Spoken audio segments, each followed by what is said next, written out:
और महाभारत में आज बात होगी एक ऐसी सीरीज की जिसको लेकर भारत में विवाद खड़ा हो गया है, क्योंकि आज महाभारत में पूछ रहे हैं कि भोला शंकर में किसे आतंकी दिख रहा है। एक वेब सीरीज जो कि अब घर घर में पहुंच रही है, उस वेब सीरीज में कैसे आतंकियों को भोला और शंकर नाम से दिखाया गया है। आपको IC-814 हाईजैकिंग याद होगी, IC-814 की हाईजैकिंग, जिसमें एयर इंडिया का विमान कांधार ले जाया गया और वहां पर बदले में आतंकी मसूद अजहर की रिहाई मांगी गई थी। पूरी दुनिया जानती है कि आतंकी साजिश पाकिस्तान की थी, सब जानते हैं कि आतंकी पाकिस्तानी थे, लेकिन यहां एक वेब सीरीज में कैसे उन्हें हिंदू नाम दे दिए गए। अब इसे लेकर हंगामा खड़ा हुआ है। आज महाभारत में पूछ रही हूं, क्या यह हंगामा जायज नहीं है? आखिर पाकिस्तानी आतंकियों को सनातनी पहचान क्यों दी और किसने दी? आज महाभारत इसी पर कर रही हूं। पूरा विवाद क्या है? क्योंकि जो आप तस्वीरें देख रहे हैं, IC-814 ये वही सीरीज है जिसे लेकर यह विवाद हुआ है। लेकिन इस विवाद को लेकर सवाल सबसे बड़ा यह है कि भारत में ऐसी कितनी फिल्में आती हैं जिसमें हिंदू आस्था का अपमान होता है, लेकिन वो सब ठीक है, ऑल इज ओके। लेकिन जब सवाल उठाए जाते हैं तो कहा जाता है कि इसमें इतनी दिक्कत क्यों हो रही है। विवाद क्या है पहले आपको बताती हूं। हाईजैक IC-814 का हुआ। अब IC-814 हाईजैक में सभी आतंकी मुसलमान थे, लेकिन इब्राहिम, शाहिद, सन्नी, जहूर और शाकिर को इस वेब सीरीज में अलग पहचान दे दी गई। इस वेब सीरीज में इन आतंकियों के नाम बदल दिए गए और नाम बदलकर भोला और शंकर जैसे नाम दे दिए गए। अब सोचिए, इन आतंकियों को हिंदू पहचान और वो भी सनातनी पहचान। आतंकियों के बदले नाम पर बहस शुरू हो गई है। अब यह कहा जा रहा है कि जानबूझकर ये हिंदू नाम रखे गए हैं और नेटफ्लिक्स को इस IC-814 सीरीज को लेकर नोटिस भी भेज दिया है सरकार ने। सूचना प्रसारण मंत्रालय ने नोटिस भेजा है और नोटिस भेजकर जवाब मांगा गया है। जो कंटेंट हेड है, यानी कि जो इस पूरे नेटफ्लिक्स में क्या चलेगा उसे लेकर कंटेंट को देखते हैं, वो उन्हें पेश होने के लिए कहा गया है। अब उनसे सवाल जवाब होंगे, लेकिन सवाल बहुत सटीक है कि ये पूरा हंगामा इसलिए हो रहा है क्योंकि जो साजिश पाकिस्तानी थी, जिसमें आतंकी पाकिस्तानी थे, उसमें पाकिस्तानी आतंकियों को हिंदू नाम क्यों दिए गए। आज इस पर कर रही हूं महाभारत। यह रिपोर्ट पहले देख लीजिए।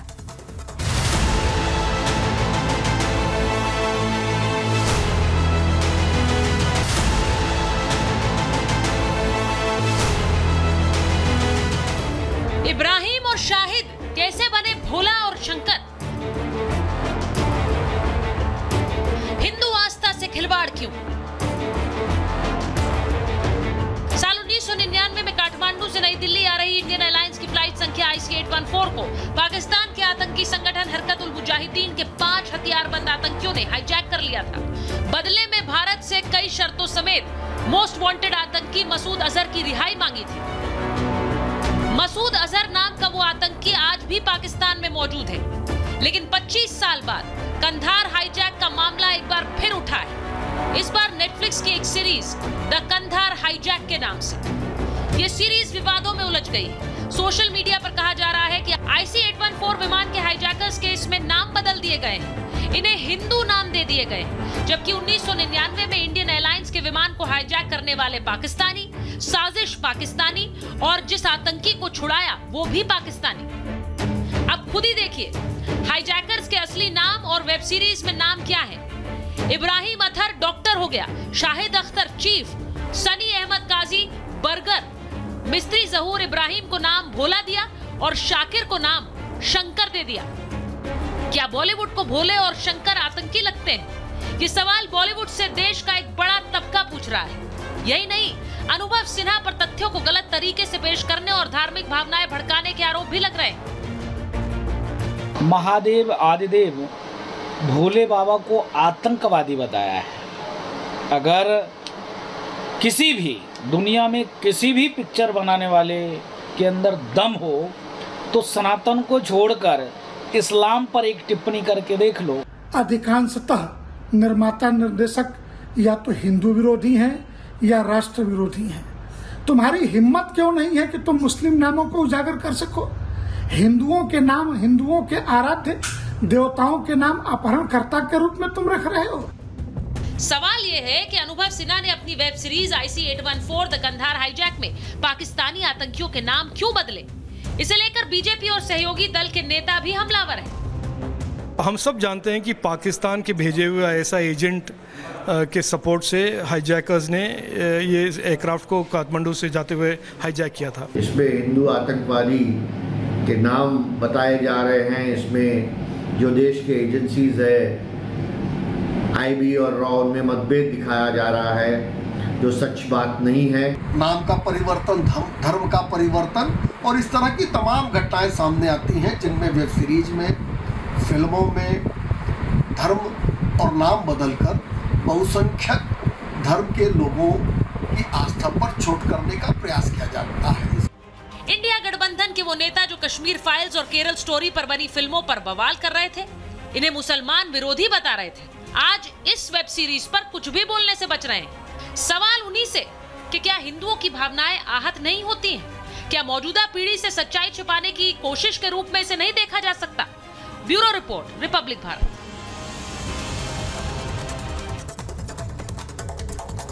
और आज इसीलिए कुछ सवाल पूछ रही हूं, उसी के साथ शुरुआत कर रही हूं। आतंकियों को हिंदू क्यों दिखाया गया? पाकिस्तानी आतंकी लेकिन पहचान सनातनी है। सवाल यह कि कश्मीर फाइल्स का विरोध कर रहे IC-814 से वो सहमत दिख रहे हैं। सवाल आज ये भी कि हिंदू आस्था से खिलवाड़ है तो सबके लिए ओके, उस पर कोई तकलीफ नहीं है। और इतिहास को लेकर भ्रम फैलाने की कोशिश है क्या? जो लोग IC-814 को पर्दे पर देख रहे हैं वो तो यही देख रहे हैं कि आतंकी हिंदू नाम से पुकारे जा रहे हैं। अब महाभारत में आज जो मेहमान हैं उनका परिचय आपसे कराऊं। बीजेपी के राष्ट्रीय प्रवक्ता शहजाद पूनावाला जी हमारे साथ स्टूडियो में। हमारे साथ कश्मीरी एक्टिविस्ट सुशील पंडित जी जुड़ रहे हैं। हमारे साथ आचार्य विक्रमादित्य स्टूडियो में है। विवेक श्रीवास्तव जी लेफ्ट के नेता हैं, राजनीतिक विश्लेषक हैं। मानवी तनेजा जी एक्ट्रेस हैं और सैयद जवाद राजनीतिक विश्लेषक हैं, थोड़ी देर में जुड़ेंगे हमारे साथ। लेकिन मैं शुरुआत सबसे पहले शहजाद जी आपके साथ कर रही हूं और इसलिए कर रही हूं क्योंकि इस वेब सीरीज को लेकर एक हंगामा है और सवाल यह पूछा जा रहा है कि इस पर पहले क्यों नहीं बैन लगाया गया? इस तरह हिंदू आस्था के साथ खिलवाड़ करने की इजाजत क्यों दी जाती है? यह पहला मामला नहीं है। इससे पहले न जाने कितनी फिल्में आई और कई के पोस्टर्स भी कुछ उसी तरह की तस्वीर दिखाते हैं। देखिए, ये केवल एक OTT का मामला नहीं है। OTT तो बहाना है हिंदू आस्था पर लगातार चोट करवाना है और इस्लामिक जिहाद की लिपापोती करवाना है। चलिए मान लेते हैं आपकी बात को, इसको बैन करवा देते। पर क्या राहुल गांधी ये नहीं कहा है? क्या राहुल गांधी ने कहा था कि हिंदू आतंक जो होता है वो ज़्यादा खतरनाक है, LET कम खतरनाक है? क्या इन्होंने 26/11 में कसाब कलावा पहनकर आया था? ये तो अच्छा है कि कसाब को पकड़ा गया, वरना तो ये कोई मूवी बना देता कि देखिए कसाब तो दरअसल वो हीरो था और तुकाराम ओबड़े जो थे वो एक्चुअली आतंकवादी थे, ये भी कोई बना देता। क्या लीपापोती करते हुए कश्मीर में जो जिहाद हुआ उसको ये नहीं बताया गया कि माइग्रेशन हुआ और यासीन मलिक को घर पर नहीं बुलाया गया प्रधानमंत्री के? क्या ये लोग लीपापोती करते हुए इन लोगों ने ये नहीं कहा है कि औरंगजेब और टीपू सुल्तान जो थे वो तो बहुत अच्छे थे, वो मंदिर बनाते थे?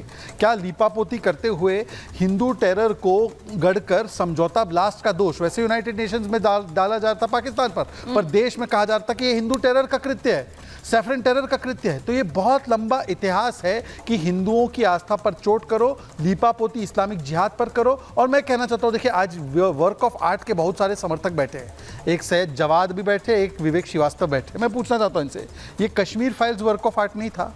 ये इमरजेंसी वाली फिल्म जो आ रही वो वर्क ऑफ आर्ट नहीं है? ये चार्ली हेब्डो के कार्टून वर्क ऑफ आर्ट है या नहीं है? ये हमारे 12 वर्क ऑफ आर्ट है या नहीं है? ये 72 हूरें बनी थी, ये वर्क ऑफ आर्ट है या नहीं है? ये हिंदुओं के प्रति जब हो जाता है तब ये वर्क ऑफ आर्ट है और हिंदू इसको सहन कर ले। और अगर कोई हमारे 12 बना दे या 72 हूरें बना दे, मैं आज चाहता हूं कि चार्ली हेब्डो के कार्टून का समर्थन जो है वो सैयद जवाद करे और ये 72 हूरों का या कश्मीर फाइल्स या केरल स्टोरी का समर्थन आज विवेक श्रीवास्तव करे। तब पता चलेगा कि ये सच में उदारवादी है, वरना ये उदारवाद का हिजाब पहनकर आते हैं और असलियत में ये हिंदू आस्था पर चोट करने के लिए बैठे। और आखिरी बात, ये तो रियल कोई फिल्म को डिपिक्ट किया, रियल सिचुएशन को डिपिक्ट किया है ना, तो रियल नाम क्यों नहीं बताते आप?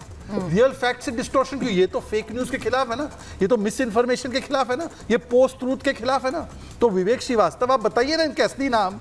काजी, शाकुर, जहीर इब्राहिम, शाहिद अख्तर और इब्राहिम अख्तर था ना, तो ये भोला और ये शंकर कैसे बन गया? हाँ, भोला एक नाम का आतंकवादी था, पता है कौन था वो? भोला नाम के एक व्यक्ति ने एक प्लेन हाईजैक की थी 1978 में, जब इंदिरा गांधी को जनता सरकार ने इमरजेंसी के लिए जो उन्होंने काले कृत्य किए थे उसके लिए सजा दी थी। तब उस समय पर एक प्लेन हाईजैक किया था और कहा था कि ये प्लेन तब तक हाईजैक रहेगा जब तक इंदिरा गांधी छोड़ी नहीं जाती, और जब छोड़ी गई उसके बाद इंदिरा गांधी प्रधानमंत्री बनी तो उसको पार्डन करके टिकट दिया यूपी का। ये है आपके कृत्य, आपने हाईजैकर को टिकट दिया।